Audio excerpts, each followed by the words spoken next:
day? Why can't I? These were the questions that I asked myself, that I asked to my spouse. And I said, why can't you? Sure you can, absolutely. And then you would hypnotize yourself, reprogram yourself to create a new reality. And the way to create a new reality starts by changing you. Our personalities are created. This is not who you think you are, right? We can definitely become a new version of ourselves just by the way we program ourselves before sleep and the way we program our minds as we're waking up, and the intention and direction. As she started doing this on a daily basis with the writings, with the belief system, with the know-how, clients were just coming her way with the action she was taking. Obviously, before there was action, the posting, trying to get clients, it was the intention was there, but the mindset wasn't there. So now when the mindset is there, the belief is there, then the action is done, the universe starts to come to you, doors start opening, people start flooding in, and it works. The way I started to make $6,000 to $10,000 a month was simple. Same thing. I believed it and I achieved it. I knew that when I walked into that company that I was going to be number one. And I didn't know how, I didn't know why, but I was confident. There's a difference between conceited and being egotistical, right? So I detached. That knowing and that belief is not being boastful or full of pride. I was proud of myself and my knowing and my trust, and I believed that I was gonna be number one.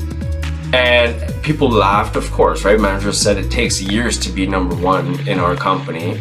It was a big company, right? Big name brand company like Rogers. And I got hired on to be the lead of a campaign, a brand new campaign for smart home monitoring. It was the first launch ever, and I took it on the streets. And I was knocking doors, and I was introducing this to Alberta. And it was right when, like Vivint and all these things were just up and coming, and these companies wanted me. They knew my name, and people just wanted to hire me. They're offering me $250,000 first year promises and contracts and stuff. And I was like, okay, well, I've made this income. I've worked for this company. I've become number one in all these different companies. I've coached, I've mentored, I've inspired, I've been, teaching and educating clients and customers and people in my workplace, right? And managers as well wanted to learn, how am I doing this? How is he in that position outworking and beating my sales guys? And it was not ego though, it was love. This is how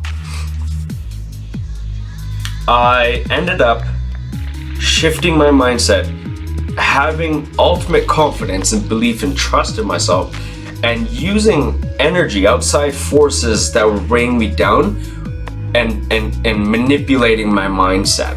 So I was tweaking and wiring and firing new signals. So when my brain was telling me I'm not good enough, and you're going through a problem at home, you should be focusing on this, I would change that pattern to link it with success and my mindset and locking into being number one. And my subconscious mind started to work for me. Then it would remind me, it would start talking to me. You're amazing, you're number one, this client. And my intuition kicked in, my senses, I was becoming empathic, and I had these abilities that instead of going through 100 calls in my quota, I would go through 10 calls in my 8-hour shift. And I would go through like 23, 25 calls, and I'd end up with 20 sales out of my 100 calls. And other people would be at 3 to 10 sales, but they would finish their 8-hour shift and go through their 100 calls. So I would end up I ended up getting fired because, they just envious and they had superiority and hierarchy and that type of mindset. I ended up being number one in the company in 1 month. I made 23 sales, and you had to work there for years to be in the 20s. Most people get 5 sales or 3 sales a day. Let's just put it that way. If you get 3 sales a day, you're already successful, right? And they'd be lucky to get that consistently before the week is up or even in a month, right? I was making those numbers to get to 20 in a month, not like donuts and 1 sale every second day, right? So that's how I started making that much money, is consistency, right? And knowing and trusting, believing in myself. But what made it special, you might want to write this down, is I was able to pull things into existence, quantify my experience. So in another company, for example, that I work for, I was making the same amount of money and I was able to pay off bills and debt and stuff. And how did I attract clients to me? How did I get those same numbers by working less, not hard? So I would close my eyes. I would drive, park, or do it while I'm driving with my eyes open, or I could park and close my eyes, and I would visualize setbacks in my life, things that held me back, weighed me down, and I would think of who told me that I wasn't good enough.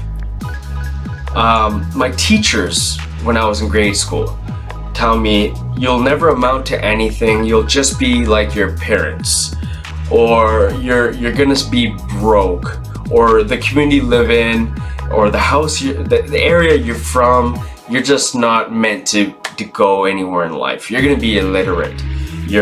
Or other people saying you're just like XYZ, you're dumb and you're this and you're that, labels and labels and labels, and then you go to doctors and psychologists and neurologists, and I suffered with a lot of different things because of diagnoses, right? People would say, you have this, you have that, and they didn't know how to deal with it. So if they said ADHD, here's the pill. But I never wanted to believe it, and I never took those pills, and I didn't trust in none of that.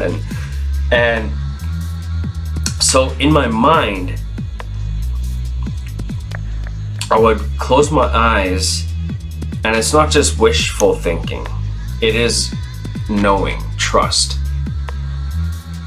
right? It's coming out of that dream, that wish, and making it happen, making it into a belief system, into a habitual ritual, into a habit, into a pattern, into a new karma, into a new cycle. I would go into the past and have conversations with people that weighed me down and held me back in life. And I would forgive them, or talk to them and ask them, get clarity, get mental clarity. Why did you tell me that I wasn't good enough? Look at me now.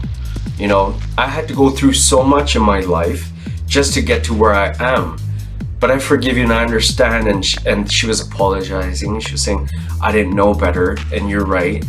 And even if she was egotistical and judgmental and talking back to me in my mind and going back and forth, I would work through it with understanding and compassion until the understanding got through to her and it registered.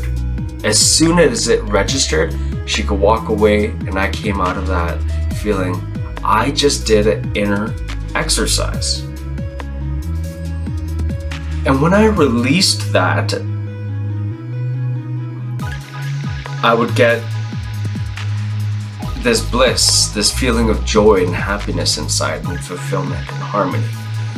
And I'd be relaxing, waiting for my call, and because I was on call, but I'd be out on the field. I'd park in the area of the designation of the map, and I'd be waiting with this in mind, and this knowing and trust and belief. And I'll start visualizing my customers, and I'll start visualizing what they look like, how their house smells, how they would invite me inside, and how they would be so open-minded and giving and loving and kind. And if I'm requesting to see their bill, and if something was in my mind shutting it down, saying, and the customer would say no, sorry, and making it difficult, I'll start over, I'll reverse, rewind, and start over, and I'll change my smile, change the way I said something. Maybe I didn't compliment her house, but I admired her smile, right? And I said, "Hi, nice to meet you. Oh wow, that's such a beautiful smile." And I'd picture it in my mind, I'd visualize it before even knowing the customer, seeing the customer. And I would go up to the house, and in reality, so I would get a phone call, and my manager would say, "Okay, you got a client. She just lives around the block here. Here's the address. She's a good one. Great house, great job, great everything, right?" I was okay. Everything sounds pretty good, like normal, the clients I usually get, right? Living in multi-million-dollar homes and just amazing. And I would go to the house, and I'd say I was dealing with 6-figure, 7-figure, 8-figure clients in the roles that I worked. And so I'd go to the customer, and I would do exactly like my vision told me. And I would say, "You have such a beautiful smile. Nice to meet you. My name is Malcolm, and I work for blah, blah, blah, blah. And yeah, come inside, and if anyone gets arrogant, if a smile turns into, it doesn't matter. Stay consistent." So I stayed in my vision in reality, and that's all it tests. Clients can read your vibe, they test you. And at the end of the day, even the most aggressive person will give me the card, right, to pay. But I don't change my attitude, right? I would be more, have more conviction. I would have more confidence, but I would always maintain that harmony and that smile and be comfortable, right? So from that client, I would end up getting a sale, long story short, but then I'd get 3 to 4 referrals. I asked for it. I said, "All I need you to do, this is what I want you to do. You love me so much, you're so happy. Find me 2 clients, your neighbor, your best friend, your sister, and write down their names and numbers right now, or give them a call and let them know that I'll be coming to see them, or I'll be calling them shortly." And they would do that for me, and then I'd go in my car and call, or the next day, and they were so excited and wanting to meet me, and I'd just have that snowball effect. So I'd reach to my 20 sales in a month in like half a month, and then it would go over to the next month. I was able to set up my system like that. And that's how we live our life in a nutshell. Is I have an ability to pause my energy, and have an ability to say start. And I want to teach you guys this fluff. I want to teach you guys this fluff, because this fluff is what has been able to transform lives. This fluff has been able to change my entire reality, my whole family dynamic, and this wealth, the true wealth and the true success. What is true wealth, right?